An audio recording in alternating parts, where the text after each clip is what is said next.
So we've let the hard news stuff go. I would love to see news stations do investigative reporting. I mean, I know some of them do it, but I would like to see that to be something we would uncover.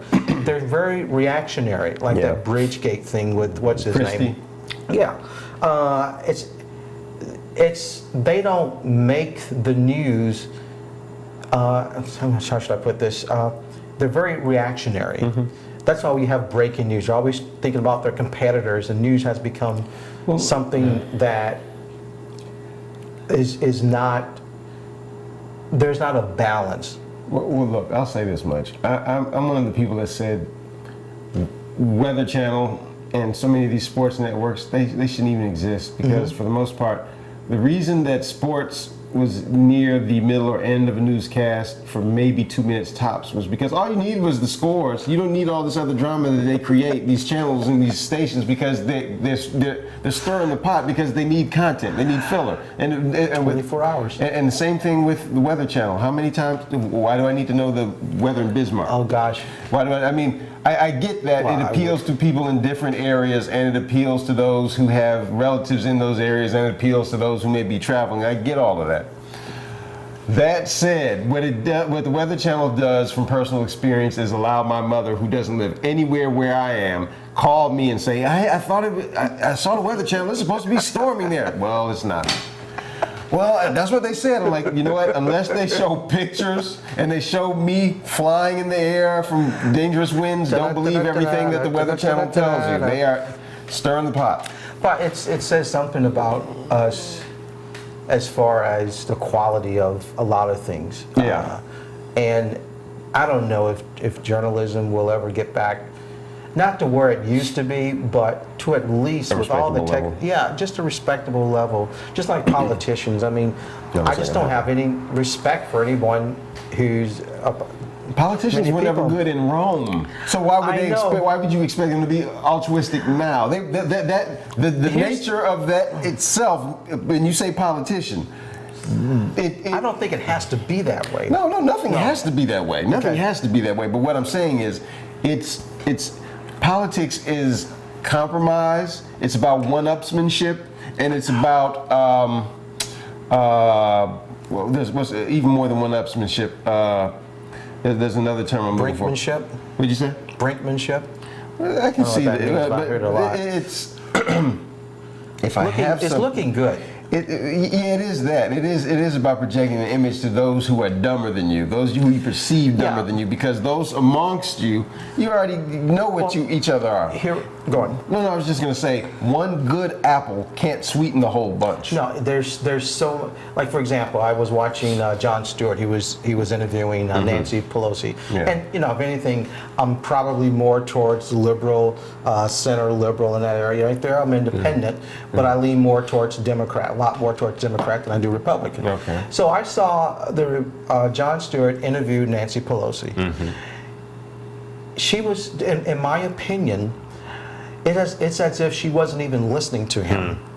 I mean, he was saying it was so partisan, and she was just spouting out some type of advertisement, the dogma of it. And like I said, I lean towards Democrat. I like the president, and I voted for him. So, but I'm not a member of the Democratic Party.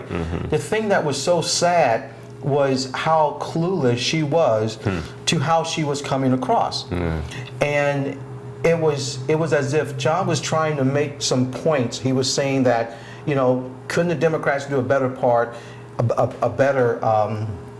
job in making their programs work? That if you have programs that work, then people will trust government. It was as if it was over her head. And she just starts spouting some, the Democrats care about this, Democrats care about this. It was these ideas and so on and so forth. All she had to say was, John, you're right. There's one program I know we can make better. We can do this better. We can spend this money better. Matter of fact, when I go back, I'm going to talk to my staff and say, what programs can we make better? It's as if, in general, I think Republicans want smaller government. They have no idea what that means. It's just a slogan, okay?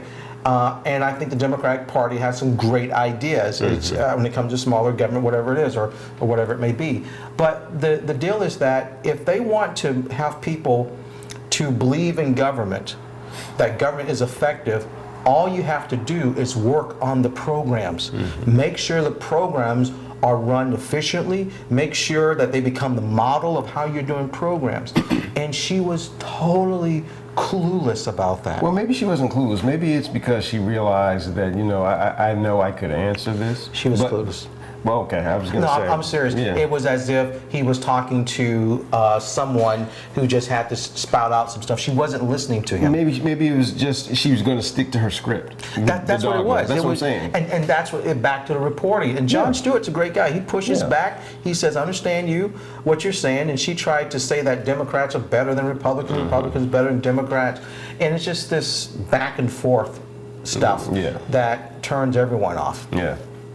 No, I think it's easier. Well, I guess we're getting ready to end this soon anyway. Aren't we? Yeah, well, no, we got time. We got this thing right here is awesome. Okay. You should get one of these. This is made by Pure Stone, and they make great clappers here.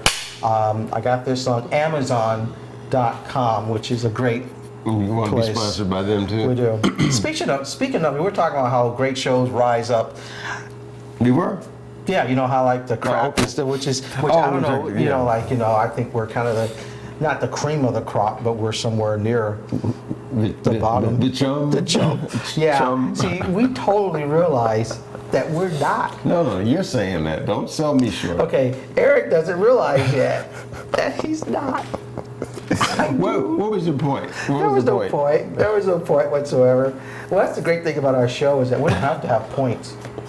We just talk and see what happens. So if I tie every topic together that we talked about. Well, we talked about North Korea, Dennis Rodman. You don't want a woman that walks around with her phone all day, swiping, looking at information about North Korea and Dennis Rodman and Nancy Pelosi and. What else did we? Then we. Let's see. Roku. Yes. Yes, we did talk about Roku too. Yeah, a friend of mine told me about Roku. I feel like a testimonial. A friend of mine told me about Roku. I didn't believe him. I didn't think it'd be that good. So I decided to go ahead and try it out. And you know what? I was wrong. Did you tell your friend that you were wrong? No, I haven't told him yet. But Eric, I was wrong. Thank you. No, not that I was wrong. It's just that I never really. That you took forever to get one? Well, it's yeah. It's not like I can go out there and just buy stuff like you can. No. Trust me, I can't just go out and buy things. Or steal it or something like that. See, that's racist. Get something out. That's racist. That's bigoted. Oh, that's going to stop me from saying everything now. This is the same friend that when I told him about the internet, he was like, I don't know anything about that. But whatever. This faxing is just fine for me. I can send faxes anywhere in the world. Email? I can just call them. Exactly. Who reads email?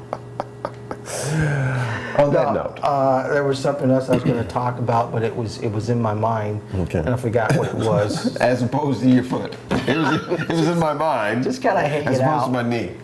Well, yes. Let's go back to something else that we could talk about. Before we get out of here. Yeah, well, no, we got plenty of time. How much time we got? Yeah, we got plenty of time. What is plenty of time? I don't know. We just got plenty of it. Okay. I got plenty of nothing. Nothing's plenty for me. That's all the words I know to that song, right? You've heard that before, No, right? I have no idea what you're talking Gosh, about. that's like American cinema. I got Broadway. I got plenty of Porgy and Bess, I think. Oh, okay. That sounds familiar. Porky. When you put it like that, but no, I'm just gonna say no. Okay, anyway. Did you say Porky's? It was in the movie Porky's? No. Porgy and Bess? Yes. Porky's and Bess. Did you ever see that movie, Porky's? Yes, I did. You did, 80s. Yes, I did. That was that era of the raunchy type of teen comedies where there was something sexy and all these, something about guys looking at women. You have an 80s movie about the 50s, and it was the perfect marriage of that foolishness. It was. Yeah. I never saw Porky's. I saw the first one. I died laughing. When did it come out? I don't remember. I'm going to use my iPad now for research. Well, more product placement. yes, this is my iPad 3 or 4, whichever one that's not thin. Go on, you're saying Porky's. No. I mean, Just like, I mean, What were the other 80s movies besides Porky's? Well, see, for a while there were movies, you know, that had so many sequels, like Police Academy. I've only seen the first Police Academy. Okay, hold that thought. Yes. But once you've seen one, you've seen all. Exactly. Who was that That's actor? what I felt about Porky's. Who was that actor who was in all the Police Academies? Bubba Smith, the football No, player? no. The main guy. Steve Gutenberg? Yeah. He wasn't in all of them. He was in several of them, wasn't he? I don't know. But Yeah. I don't think he was in all of them. He though. was the main guy. Once again, he was one of those 80s guys, you know. He had that like perfect white guy 80s hair. I know, but I never. Howie Mandel, even Jerry Seinfeld back in the day. It was like urban mullet almost. It was something I can't Let me describe. just see what is he doing now? Let's go. I don't know. I don't know. Well, I have to. The only reason I say Steve Gutenberg is because I never saw what people saw in Steve Gutenberg as far as comedy. I never really saw how he. Wait, I love that you bring that up. One of my favorite episodes of The Simpsons was with their version of the Masonic Order, the Masons, the Stone Cutters. Yes. And Homer was trying to become a member of the Stone Cutters, and they had some like big Broadway-esque production. Yeah. Where in the chorus or whatnot, every time they were saying like, if you wanted to know the reason to something, like why this is that and why this is that, or who did this, we, or who does this, we do. You know, it was like, you know, we're the secret society behind everything. And then and one of the lines in there was, who made Steve Gutenberg a star? And then it was like, we did, you know, the Stonecutters. So it's amazing that you said that and so many people thought that. But he was in so many movies. Now, if Steve's watching this, which we're hoping that he is, just a second. No, I won't do the clap. We'll be talking already. You know, you were awesome. Anyway, moving right along. We just don't know why. I think we're not saying that he wasn't big. I'm not saying he wasn't big and didn't deserve to be big. That's what you just said. You just said that like 10 minutes ago. I don't know why he was big. I don't know why he deserved all that. My thought was why. I don't know why. Clean up what you messed up. You just said you don't know why. And then you say, well, I'm not saying that he wasn't big. I'm not saying that we he care shouldn't have about him, just in case he's watching. And we don't want to hurt his feelings. Watch out for that television with your backpedaling. Okay, I'm doing a pretty good job at it. No. All right, so he was in the Chicken Chronicles, which I don't know, Police Academy 2, which had a whole different plot line to it. He was also in Police Academy 3, which was back in training. See, you didn't know this. No, and I've only seen the first one. And he was in Police Academy 4. I guess he was. I didn't even know how many there were. I take that back. I remember Rex Reed. I don't even know if he's alive anymore. Reed? One of the other film critics. Rex, okay, I was thinking of actor. I remember him saying something about if they make another Police Academy, he's going to quit or something like that. And they ended up making another one. And he quit? No. He did. Yeah. Well, it was a paycheck for him. I mean, you know, that's a lot of money. Those Police Academy, the first one I thought was, I mean, it was what it was. It wasn't Othello. I know. Just like Porky. Now you know what you're going to see. Just like these people that tell me that The Hangover was fantastic. I've watched 20 minutes of that movie. Haven't seen it. And I've said this isn't funny. No. This is now watch. Now I've angered some people that are behind production of The Hangover, and then they're going to end up becoming friends of yours, and then you're going to tell me. He didn't mean it. Yeah, see, exactly. I meant that. We want to be offensive in a very non-offensive way. Oh, great. Anyway. We want to set things on fire without using matches and gas. Now, that can't happen. We want them to burn. There's no we don't middle want you to ground. know that it's burning. I couldn't. I don't want to say I couldn't stand. I just did not find what I saw funny. The Hangover. Yeah, I saw. And this was in moments when people were laughing hard. Really? I saw some of it on. I was flying to Israel, and they had some movies, and I put in The Hangover, I think. I forgot which one it was, I don't remember, but it wasn't that funny. It was more offensive than anything. It wasn't smart humor. It wasn't anything that made me go, wow. But see, you know what this tells me, though? It makes me wonder something. And I love the fact that you use the term smart humor. Yes. Because way back... this is smart humor. Okay. Go. I'm glad you said that. It is. It's intellectual stuff. But go on. I'm a huge fan of the Three Stooges.